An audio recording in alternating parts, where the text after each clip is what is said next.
సైతాను నిన్ను చూసి ఎంత కుళ్ళుకుంటాడంటే అందుకని నిన్ను అన్ని దాడులు చేస్తున్నాడు. నీ జీవితాన్ని అంత నాశనం చేయాలని చూస్తున్నాడు.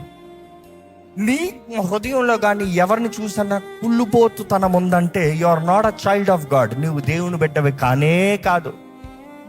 ఈరోజు మిమ్మల్ని అడుగుతున్నానండి, ఇతరుల జయాలను చూసి, ఇతరులను వర్ధిలింప చూసి, ఇతరుల పనిని చూసి నువ్వు ఆనందించగలుగుతున్నావా? Can you truly appreciate them? If you don't have the heart to appreciate, at least shut your mouth and mind your own business. నీ జీవితాన్ని చూసుకో, నీ పనిని చూసుకో. అరే వాడు బాగుపడుతున్నారా, నేనేంట్రా ఇలాగ ఉన్నాను, నేనే కష్టపడాలి అని చూసుకో. ఇతరుల గురించి మాట్లాడద్దు. ఎందుకంటే నీ నాశనాన్ని, నీ గొంతనే నువ్వు తోకుంటున్నావు, నీ గొయ్యినే నువ్వు తోక్కుంటావు. నెక్స్ట్ దాంట్లో పాతి పెట్టబడదు నువ్వే. I'm asking you today, you have a heart of love? ప్రేమ, దేవుని ప్రేమ. ఒరే దేవుడు ఆ మనిషి తోడు ఉన్నాడు రా అని తెలుసు కూడా ఆ మనిషికి విరోధంగా తిరుగుతున్నావు చూడు.